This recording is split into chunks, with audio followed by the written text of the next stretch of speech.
morning to all of you. Am I audible?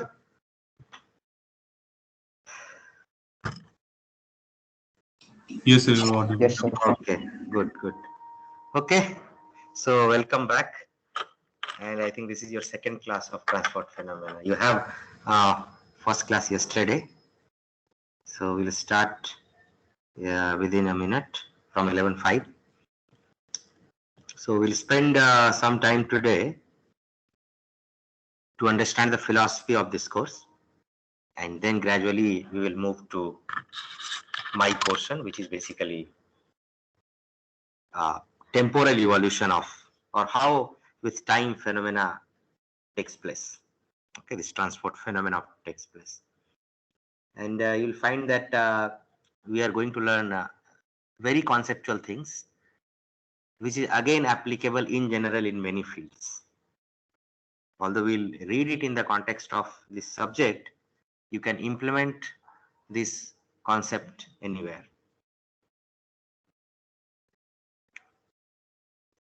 Okay, so let's start then. And as you know, you are free to interrupt me. No problem at all. I love to discuss. I mean, we should interact as much as we can. No marks for attendance because it's your willingness to learn. So I don't want to force it. And I'll give you assignments and the solution also.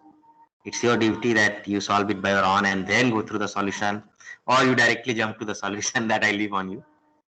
Right? Okay, great. So since we all know each other, so it should go.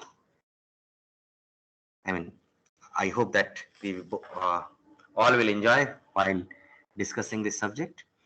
Okay, so let's first spend some time that I'm sure that you got some idea yesterday, right? But we can spend some more time on this, that why we call it transport phenomena. And as I wrote in my email, basically we are looking for a unified approach using which we can explain the transport of three very important physical quantities which we confront in our daily life, is momentum, energy. Energy, when we say, at least from chemical engineering point of view, it is heat, and then mass. Okay, let's start with an example. Let's say that we have a plate, flat plate, and above this we have some liquid. Let's say Newtonian liquid, let's say water, or any Newtonian liquid, or in general any liquid. Why Newtonian? Okay. Now let's say at t equal to 0, or what we call 0 plus, both are fine. So t equal to 0 plus or 0, whatever you want to say, you start pulling this plate with a velocity u. Now, from your common sense, you tell me what will happen eventually. I'm just giving you a hint, okay? And then you can think in those directions, that let's say one fluid layer is here,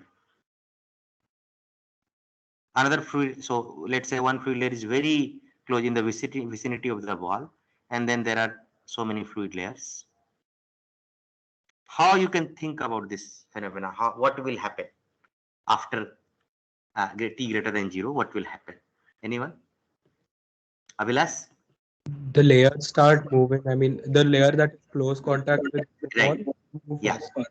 So basically, can we say that, let's say we define a length scale delta, which is initially very small. So we can say that this delta is the distance of the fluid layer, which will immediately start moving as the plate moves. So what happened with delta, Abhilash, with time? Sir, Yeah, it will increase. So let's say if I say layer 1, layer 2, layer 3, layer 4, first layer 1 will move, then layer 2 will move, and then layer 3 will move, and so on. Right? yes, Yes, sir. That's what will happen. That's what happens if you think the phenomena, right? So basically what is happening, that the effect which you are creating at the wall, the bottom wall, it means you are giving, so when you pull it, basically you are trying to transport the stress, because you are applying some stress, some force on the bottom plate to maintain its velocity.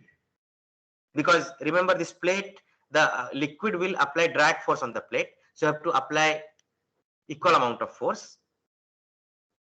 Now when you are trying to drag this bottom plate, what happens, that molecules, so if this is the bottom plate, if this is, let's say if this is the bottom plate, and if let's say these molecules are sitting here, when you pull it, the first set of molecules experience this drag. So these molecules try to resist your wall. On the other hand, or due to the Newton's third law, this wall try to drag these molecules along you. Now remember, if we imagine the molecular picture, of course you are giving a preferred direction to these fluid particles to move. But apart from that, they are also doing this kind of random motion, Brownian motion. So they go up, like if you will imagine path of any single molecule, it can be like this. Yes, it is moving in direction of you, but not straight, like, because there is Brownian motion also.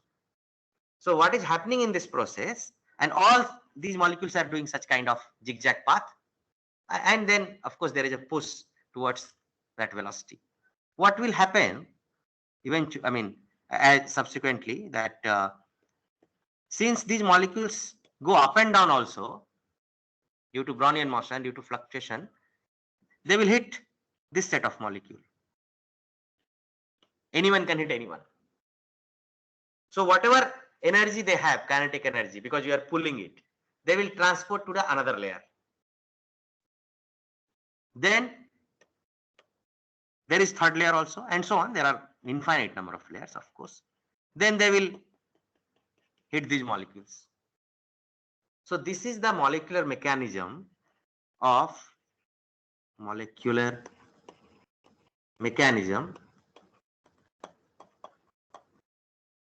through which the effect which you have created at wall penetrates into the liquid.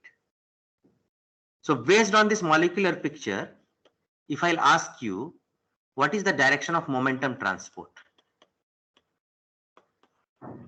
If you are confused with momentum, I will say effect created at wall. Or if you are still, or stress, how stress is getting propagated, in which direction? What is your answer? Along the flow or perpendicular to the flow? Perpendicular. Perpendicular to the flow, remember.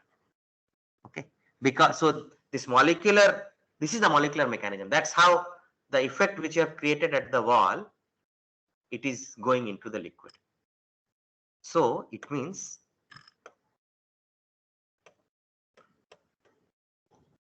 what we learned here, momentum is getting transported perpendicular to the wall, or velocity. So this is momentum transport.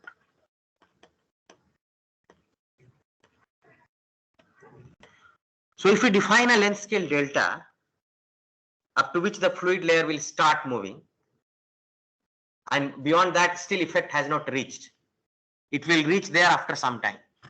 So probably layer 1 is moving after, let's say, 1 nanosecond. So layer 2 will move maybe after 2 nanosecond, and so on, 3, 4, and so on. Okay. So this delta is function of time, which we can say kind of penetration length scale, but we'll give it a better name. Can you suggest what is? So again, another thing, very important, in fact, such kind of transport which takes place through such kind of molecular mechanism, where the molecules are going up and down, doing random motion along with the preferred motion in u direction. Such kind of phenomena where such kind of fluctuations or random motion takes place, in general, in any field, such kind of process is called diffusive. And since it is momentum transport, so remember, momentum transport in liquid is diffusive in nature. Diffusive in nature. And similarly, we'll see heat also, because these particles vibrate. So that is also random motion. And this vibration keeps on propagating in the direction of temperature gradient. Similarly for mass transport also. Diffusion, not convection. Okay. So based on this understanding, we can define, or we can call it, momentum diffusion, because transport is diffusive, diffusion length scale.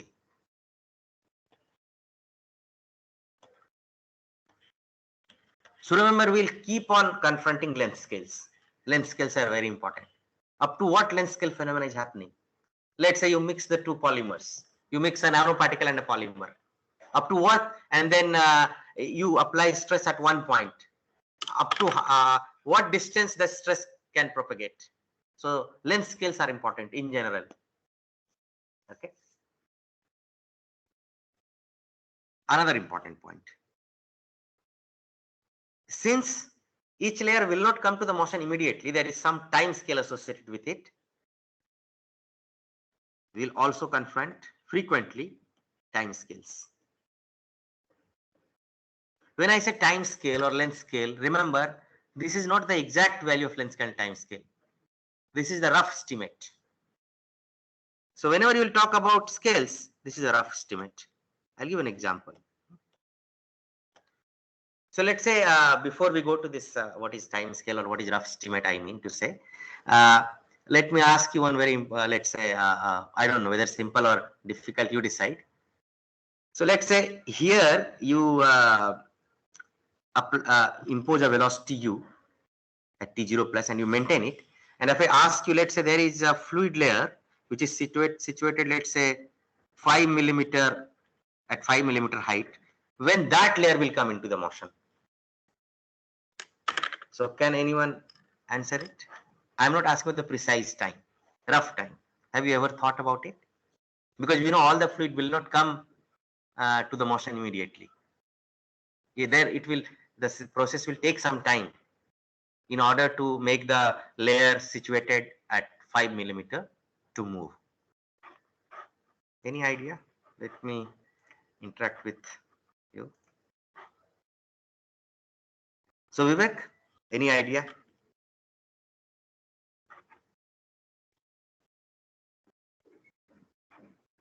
Vivek, what do you think?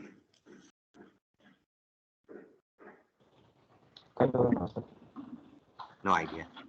Okay, but can you tell me it will depends on what? What it depends on what? It should depend on what?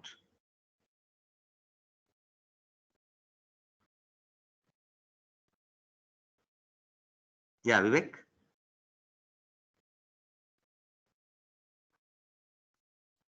Hello?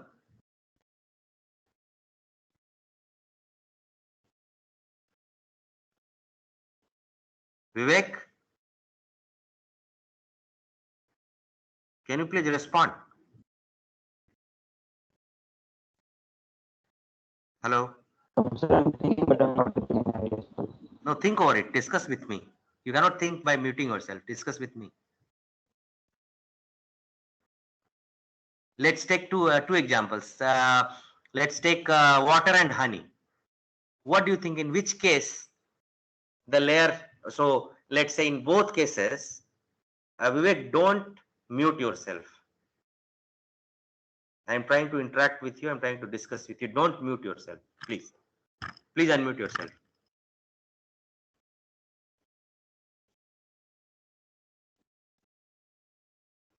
Yeah, good. So can you, you're in the campus, right? Is there a network issue with you?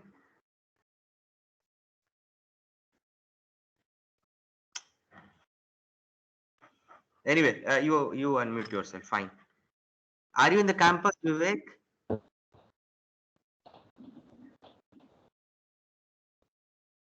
It seems there is some network issue with you. Are you in the campus or not?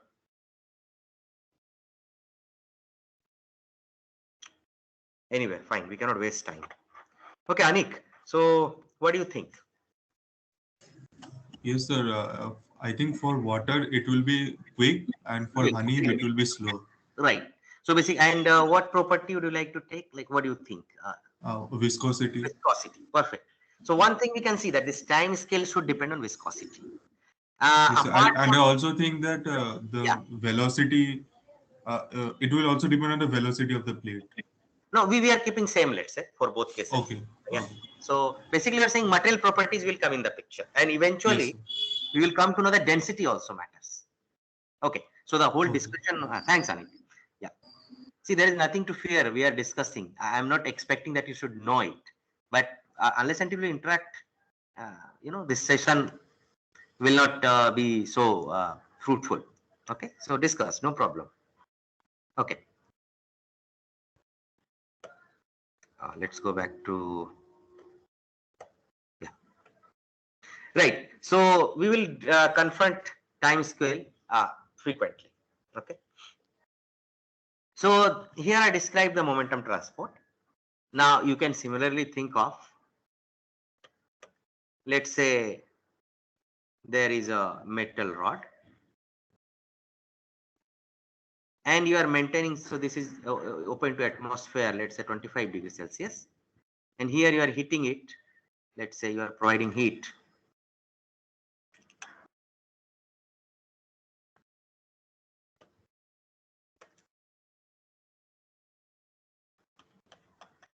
You are maintaining 100 degrees Celsius.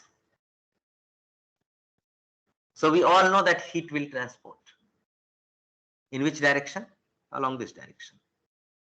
And we also know the mechanism. You have learned it probably in your school days, that how heat gets. So basically each molecule starts vibrating along its mean position.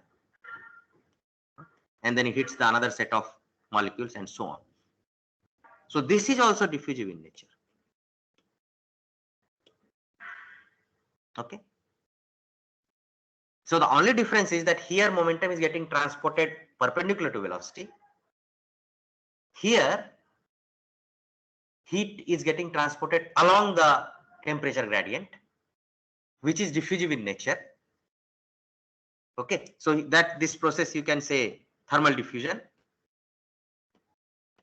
And since there is a length scale associated with it, up to what length you will say thermal diffusion length scale, and hence a time scale. Here momentum is getting diffused due to that molecular picture which we discussed. Here heat is getting diffused, or thermal energy, again due to the same molecular vibrations. So the phenomena wise it's almost same. The only thing is we are transporting to different quantities. In one case we are transporting momentum or stress, and in one case we are transporting heat energy. And then I'm not sure whether you have gone through mass transfer or not, you have covered this Fick's law? No. Any idea? Anyone? Still you haven't covered mass transfer, no? Sir, we have covered. Yes. You have covered, so you have fair. Okay, perfect. So then if we only talk about diffusive mass transfer, remember, convection has a separate. So in fact, first consider diffusive mass transfer. What is meant by diffusive mass transfer? We have just seen the molecular picture. So the molecular picture is as follows: that if, let's say, you have such kind of let's say two beakers, and if here you have higher concentration, here you have lower, of some solute in some solvent, then we know that mass will get transferred from this beaker to this beaker. Okay, and this is diffusive in nature, in the sense that since here you have larger number of molecules, they like trying to, so they do this kind of random motion and then try to move in the forward direction due to this concentration difference. Now we cannot prove it, or you cannot cross question why it happens, because it's a law. It has been observed in the nature, based on which we have established Fick's Fick has established this law. So we are not cross questioning. It happens, and that is diffusive in nature. There are many beautiful, microscopic experiment where people have seen it that yes, the mass transport is diffusive in nature. In these days, techniques are very advanced. You can use the fluorescent particles, and you can track them, and you can see that how they move ahead, from one beaker to another beaker. It is indeed diffusive in nature. So again, there will be a mass diffusion length scale. In fact, in case of mass, we only say diffusion length scale, because fundamentally this diffusion process came from mass transfer, and then gradually we today we know that it is valid for thermal diffusion also, and this momentum diffusion also. So diffusion length scale, and of course there is a time scale associated with it. So that is the reason, since phenomena wise, molecular picture wise, this all transport process are almost similar. We want a unified approach in terms of mathematics, and we'll see that fundamentally all the equations are same to describe this diffusive process. Okay. Now, when you are talking about length scale, apart from diffusion, if you have convection, convection means you are using a pump to send some solvent, some solution from one end to other end. There will be also a time scale associated with it. We will see. Okay, that how this. So there is one time scale associated with this diffusive process, another time scale associated with this convective mass transfer. So if I summarize this whole discussion, we will confront. So first of all, we are going to see diffusive transport of all three quantities. And in order, when we will do this, basically our goal or target is to study or to understand the temporal evolution of process of this transport process. Okay. Because if you remember, I wrote in my email that the till now whatever you have solved, that is for steady state. Apart from reaction engineering, you always dealt with steady state, but there was something before that, because when you are saying steady state, system will take some time. So there is a time scale associated with the system, after which it reaches to the steady state. So in fact, it means if we are only solving steady state, we are missing a very important piece of information, which is reality. In reality, you want to know what happens throughout this process, what is happening. Okay. And in order to understand this, we will frequently confront length scales and time scales.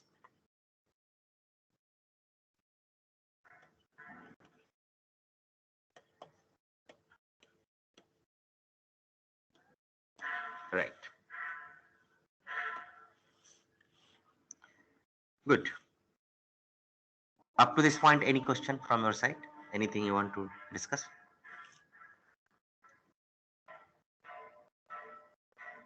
I'll take 1 minute pause and then we'll move. If you have anything in your mind or any insight which you want to share, then you can. So can you please explain exactly what is the length scale? We are coming to that. Throughout this course, we are going to discuss it. So nothing to worry about that. Okay. So we have to wait. Okay, sir. Yeah. Okay. Now, since you said about this length scale, time scale, first we'll take a very simple example. Various scales, or sometimes order of magnitude,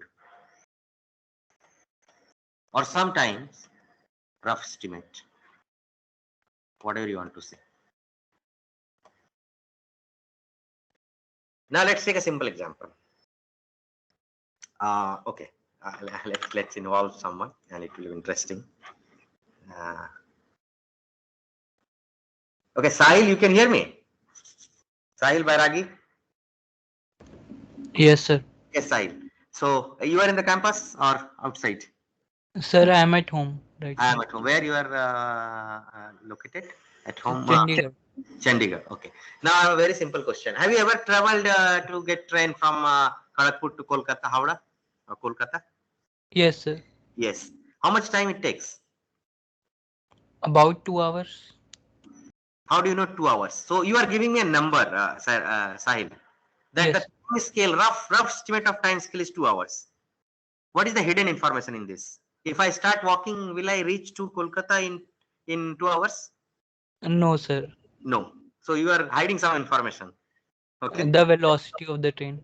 Okay. What do you think? What is the velocity of the train?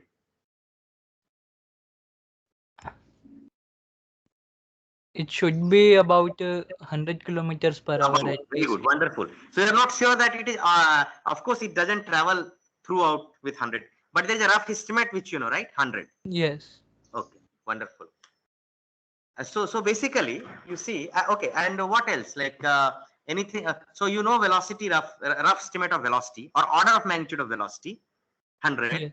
You know order of magnitude of what is it? Time. Time. Time. How much? 2 hours, right? 2 hours. So what is order of magnitude of distance? Distance will be velocity into time. Yeah, exactly. So even if I don't know the distance from here to Kolkata, I can get a rough estimate. Yes. That is called order of magnitude. Thank you, Sahil. That is called order of magnitude. If you'll remember this discussion, this example, and as we'll move in this course, you will never feel difficulty. In general, you can apply this order of magnitude analysis in any field, in any equation. Remember, this is a rough estimate. We are not interested. Sometimes when you see the equation, you don't want to solve it completely. Just by seeing equation, you want some numbers in your mind so that you can get a rough estimate. Okay, this term is bigger, this term is very small, drop it, this term will survive, and so on. That is called order of magnitude. So order of magnitude is a quick analysis to get an idea as well as to make the mathematics simple. So we will see. Okay, so just to so that you remember this example. So if we are going from KGP to Kolkata, then we are not interested. So if you are going by train, then we are not interested in what is the precise velocity of train. No. Order of magnitude. What is the order of magnitude of u? Okay, so this is this sign we use. Sahil said let's say 100 km/h. Okay, of course you are going by train. If you go by cycle, order of this. If you will walk, then this order of magnitude will be automatically let's say 10 km/h. Okay, right. And okay, and then time scale. Roughly, you are not. I am not asking 2 hour 5 minutes, 2 hour 5 minute 5 seconds, 2 hours. So if you know these two numbers, you can easily calculate what is the order of magnitude of distance. You can say roughly it's 200 km. It may be 125, 160. We are not interested in a precise number. Roughly around that. So you are sure that it cannot be 10 km, and you are sure that it cannot be 1000 km or 500 km. It is around 200. So maybe from 100 to 250 or 150 to 250, something like this. So this is very important. Huh? This will keep on coming, and this will help you in general throughout your life if you have a very fair idea of. So we learned that. Okay. So don't worry about this the length scale and time scales gradually. So this is an example. We will when we'll move, we'll see more and more examples which will make it more clear to you. Right. Okay. So then with this background that it is going to be a unified approach because we have seen it from molecular picture that these all transport processes are very similar. Let's start with our first problem. So of course slide is there that you can see later on. There is nothing to, but I love to write. So this is the example which I am going to solve. You don't need to note it down. Everything is written. Okay. So better you focus on when I'm solving it or when we are discussing various things.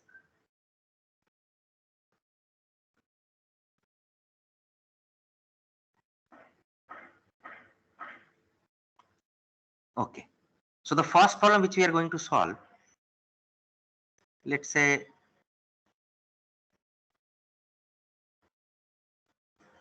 this is a stationary plate, flat plate. And then above this we have liquid, Newtonian liquid, so that we can directly apply Navier-Stokes. If it is not Newtonian, you have to start from Cauchy momentum balance, and then you have to find out how stress varies with velocity gradient. But if it is Newtonian, then you can directly use Navier-Stokes equation. Anyway, so let's say the height is some capital H, some capital H.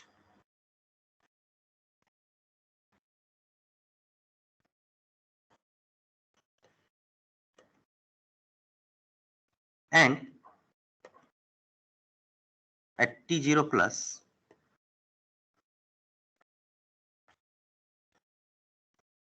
we start pulling this plate with velocity u. Okay. So the moment you say 0 plus, what we formally know this in chemical engineering or in general, this is called initial condition. Okay. Oh, sorry. In fact, no, this will not be. This is a boundary. I am very sorry. T0 plus, and which wall we are moving? Y equal to, let's say, 0. Okay. So in fact, T not equal to 0 plus, I should say at y equal to 0, velocity is u for all t, because t cannot be negative. Okay. So this is one boundary of the problem. So this is one boundary condition. I'll keep on listing it. So this is boundary condition 1. Okay.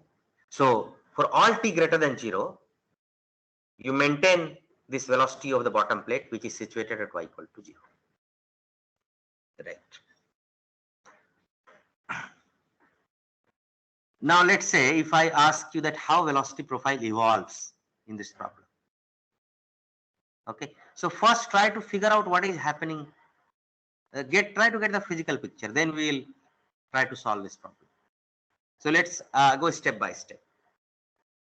We all know that all the layers will not come into the motion immediately. The layer which is relatively at the larger height, that will come into the motion a little later as compared to a layer which is situated at lower height. So if that is the that is point number 1. Okay. Point number 2. Let's say that up to length scale delta, the momentum has diffused. So let's say up to this length scale, fluid has started moving. These all layers are moving. Okay. Up to this length scale. At some time t, so at in general at time t, the momentum has diffused up to length scale delta. So up to that length scale, all the layers are moving. Then what do you think? Which layer will have highest velocity, which will have smaller? What is your opinion? Or how velocity profile will look like? Let's say this way.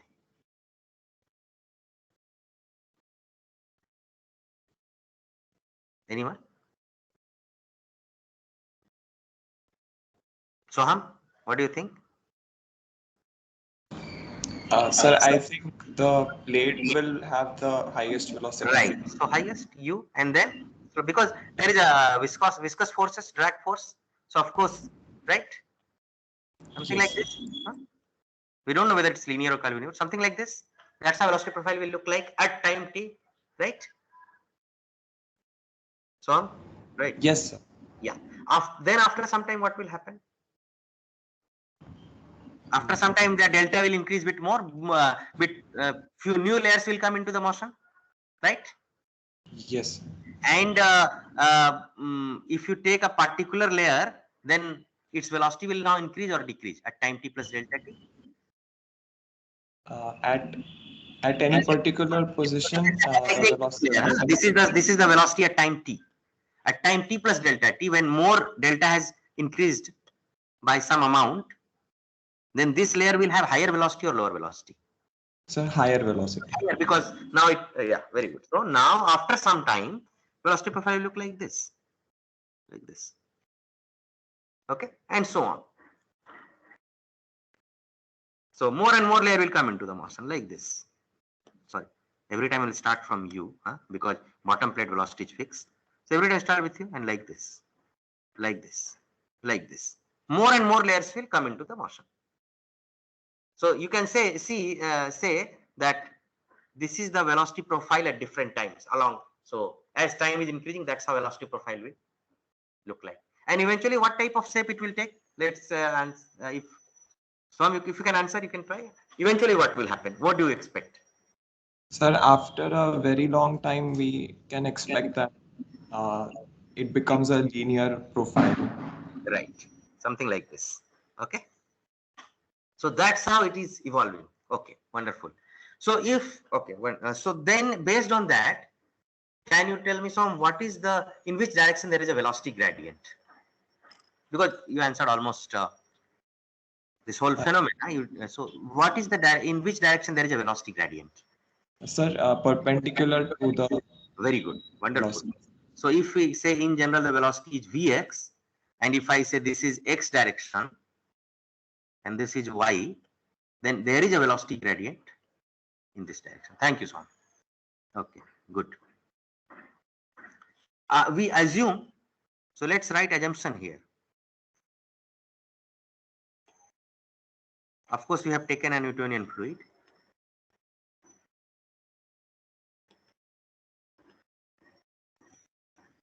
Second is fully developed flow.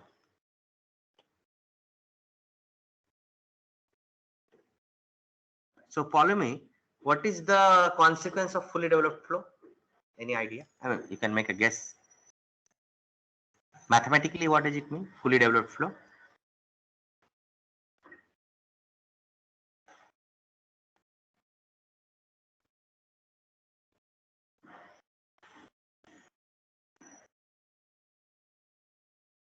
Any idea?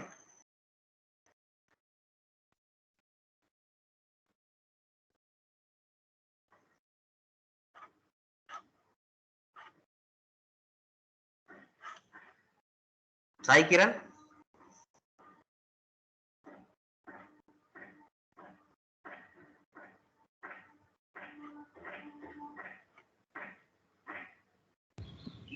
So What do you think, Sai Kiran? What is the consequence of fully developed flow? Have you ever heard this term? Yeah. You have solved this, let's say, pressure driven flow through a pipe, something like this, such kind of problems where you get the velocity profile. Have you solved it? I'm sure you have done basic fluid mechanics course. So, yeah, Sai Kiran, you are not responding. Sir, Yeah. What? Any idea? no, sir. Acha, which equation we will solve to get the velocity profile?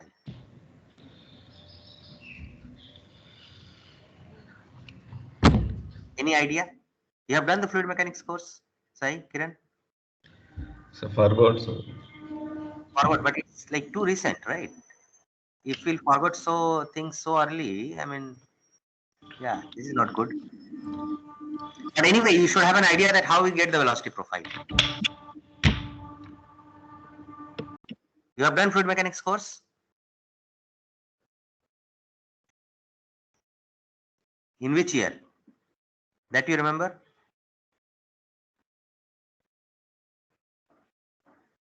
Yes, I.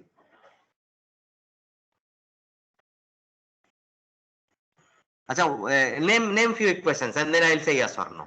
Okay. Yeah, Saikran, name few equations which you have learnt in fluid mechanics. Anything which is coming into your mind.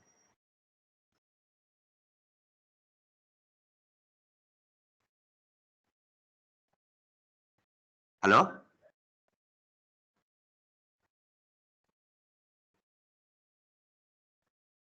Okay, so I'm giving you Yes, homework. sir. You are going to figure it out.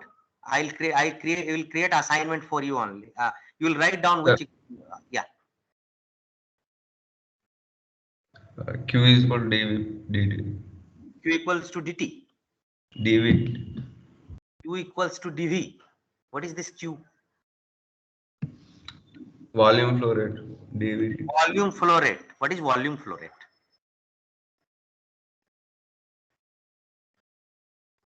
Q equals dv. I never heard it.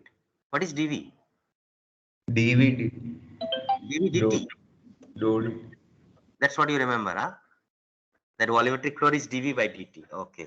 So, okay. You are going to submit it. What we are going to discuss. You will see. You will email me. I'll send you. Okay. That you will write it. Which equation we solve to get the velocity profile. Listen the discussion carefully. This is a homework for you, right? Okay. Okay, sir. Yeah. Okay. So just listen the discussion carefully. So I mean, I'm sure you all are aware that you have to solve the Navier-Stokes equation in order to get the velocity profile, because that is the differential momentum balance. You need differential momentum balance because you know the information with respect to the space as well as at time, which we are going to see. You have only see the distribution with respect to space, velocity distribution. Okay, so this is the consequence of this is that the gradient of velocity along the flow is 0. Okay, so remember this. Okay, so that is point number 1.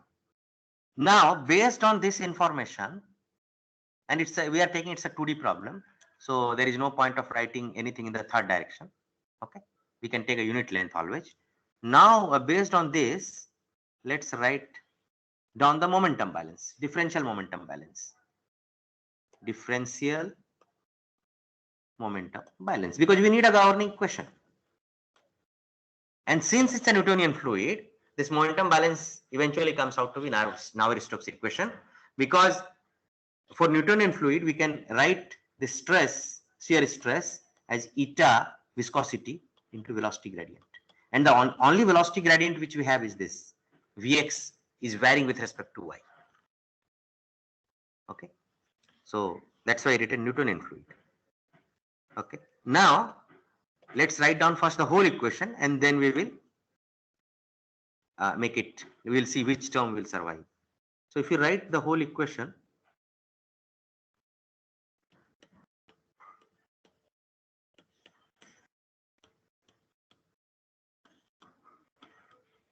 there is no Vz, so forget about it. It's a 2D problem.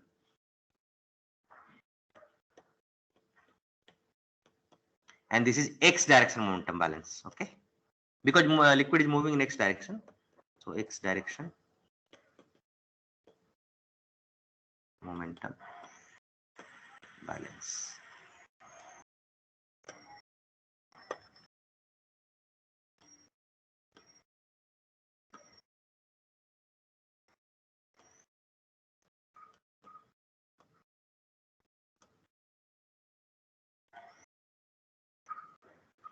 Okay, so this is Navier-Stokes equation, and we have this simplification mu into a second derivative of velocity gradient because it is Newtonian fluid for which this law is valid. This is not valid for complex fluids like power law fluid or Bingham fluid. We have a different equation. Okay. So okay, maybe I forgot the names actually. Cyan, we can talk to Cyan, Matthew. Cyan, yeah, you can hear me? Yes, sir. Yes, thanks. So just help me. Nothing to worry. I'm not taking any exam. So what do you think about this term, dou Vx by dou x? It will drop? Yes. Because It's in x direction and the velocity is changing in the y direction. Yeah, you can say it's a fully developed flow. Yeah. You have confronted very good. Any comment on this term? So it will, no, Vy is 0. Because there is no velocity in y direction. Because all the layers are moving in x direction. Thank you. So this term also goes. Okay. Then, Sayan, do you think it's a pressure-driven flow or velocity-driven flow? So as there is no pressure gradient given, so we can drop that. It's a velocity-driven flow because since we are pulling the bottom plate, the whole liquid is moving. So we say that pressure is not varying along the x. It's fine. I mean, there is no role of pressure. Okay. Anything else would you like to drop, Sayan? This term? Sir, yes, sir. Fully developed, right? Yes. And is there any acceleration due to gravity or any body force in the x direction? No, sir. No, No. sir. So the only term, thank you, sir. So the only term which we have left with is this, of course, this. Okay. So if you write the governing equation of this process, which is diffusive momentum transport, is as follows: rho dou Vx by dou T is equal to mu dou square Vx by dou y square. Okay. And our target is, we want to know Vx as a function of y as well as t, or t as well as y, whatever you want to say. Right? That's what we are interested in. For a given time, how Vx varies with y, and so on for different time. In fact, even without solving the problem, one can make a guess. If I write, let's say this is the velocity, okay, and if this is velocity axis, and if this is height axis, okay, then it's very simple. Initially, only up to some small distance layer will move, so velocity profile will look like. So let's say if this here we have u, okay, so it will be like this. Value of velocity. So the wait. If this is height, yeah. So at h equal to 0 point, we have velocity u, and then as h is increasing, we have some smaller velocity, okay. And then as time will increase, velocity will penetrate more, and momentum will penetrate more and more. More and more layer will take this velocity.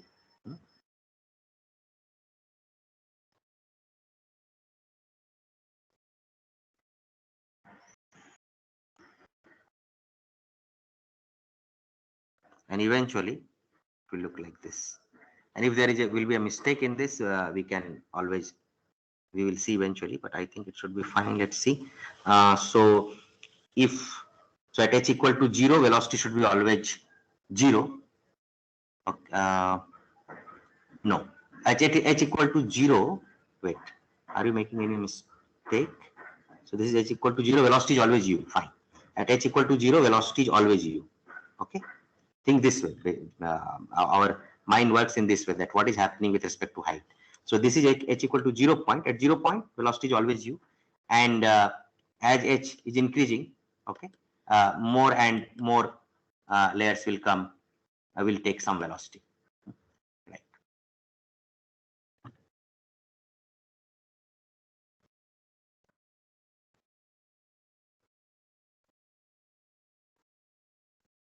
So velocity is starting from u and it is coming to 0, coming to 0, coming to 0, and so on. Fine. Okay. Right. So we are interested in that, whether we can get the shape of these curves or not, how this curve look like. Okay. Point number 1. Okay. Now, before we go to actually solving this, what we are going to do, we are going to perform the order of magnitude analysis or rough estimate. Remember, order of magnitude analysis, and then we will close this lecture. We'll meet in the next in the next class. So let's do the order of magnitude analysis quickly.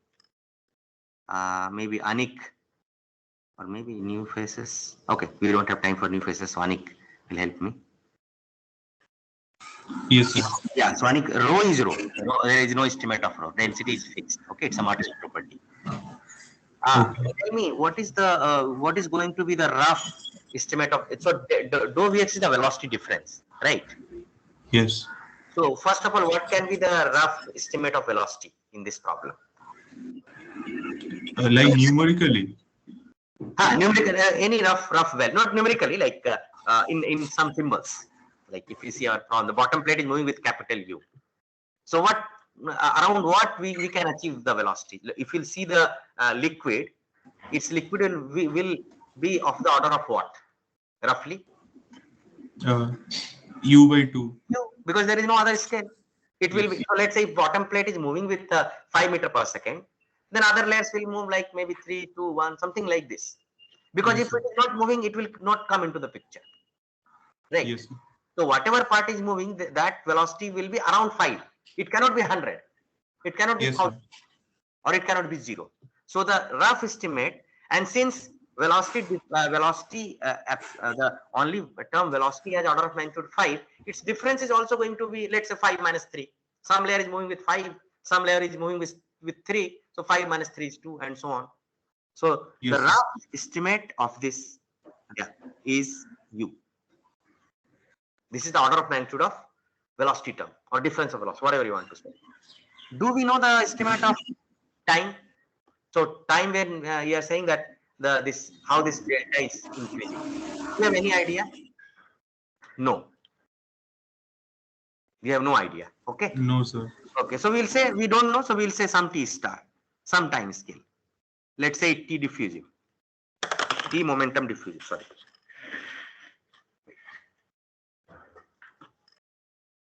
So T star momentum diffusion. Okay. Is equal to roughly. Again, this is not exactly equal to roughly. So, since we are saying both terms are important, because if you drop any term, then problems becomes very simple. If you drop left term, it's become steady state. If you drop right terms, then nothing is moving. If there is no velocity gradient, everything is moving with same velocity. So we are saying both terms are important. So whatever order of magnitude of coming of the left hand side, whatever that number is coming, that should be roughly comparable to the number on the right hand side. Here we have mu. Again, what is the order of magnitude of this dou square Vx, Ani? Your guess? What do you think? It's U or U square? Yes, sir. No, I think U square. U square, I think. Okay. See, what is dou square Vx by, how you write it? Think of it. Dou Vx by dou y, dou of dou y, isn't it? Yes, sir. So you are taking the difference 2 times. Yes. Is it going to be squared or only U? Okay, only U. Only U, okay? So Yes. it's not Vx square, it's difference 2 times. So Yes, sir. U, okay? But here on in the denominator, we have difference of y square, okay? Right? Yes. So Uh, what is the length, order of magnitude of length scale? Any idea? Which length scale is important for us? Is the length of the H. plate is important for us? So can you please repeat? So now I'm asking you, what is the rough estimate of y? Rough estimate of Y is H. Okay. Okay. We will see this in the next class. It's a very interesting problem. Now I'm giving you a hint. Here the relevant length scale. See, this fluid is not reach up to H. In small time scales, it may not reach, isn't it? Sir, Yes. will it be delta? It will be delta.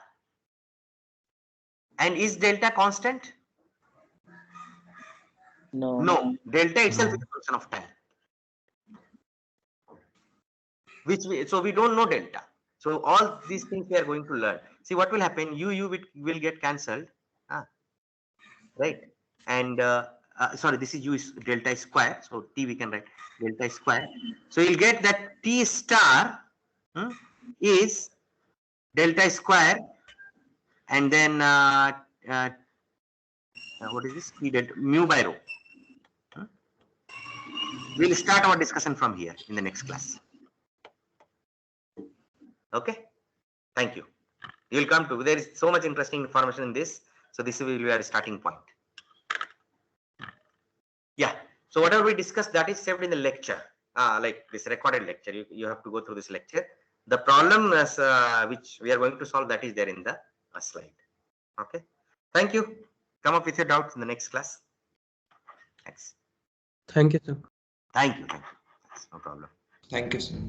Thank you, sir. Thank you. No problem. You can join next class.